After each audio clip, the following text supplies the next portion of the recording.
Dalawa ang patay sa magkahiwalay na aksidente sa Pagadian City, Zamboanga del Sur. Yan at iba pang balita sa Mindanao sa ulat ni John Paul Seniel. Patay ang rider habang sugatan ng dalawa niyang angkas matapos sumalpok ang sinasakyan nilang motorsiklo sa Center Island sa Pagadian City. Ayon sa pulisya, galing sa inuman ang mga biktima. Mabilis daw ang takbo ng motorsiklo. Tinangka raw nitong mag-overtake sa isang sasakyan. Pero nawala ng kontrol sa motorsiklo ang rider hanggang sa sumalpok ito sa Center Island. Isang babae naman ang namatay rin matapos mahulog mula sa sinasakyan nitong motorsiklo sa parehong lungsod. Ayon sa ama ng biktima, natumba ang motorsiklo matapos itong masagi ng isang sasakyan sa highway. Nabagok ang ulo ng biktima. Pinatay sa pamamaril sa Maguindanao ang isang mag-asawa.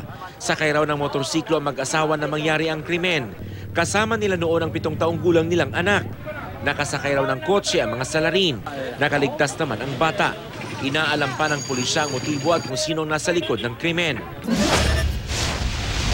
Sa Davao City, namatay sa pamamaril ang isang trabahador.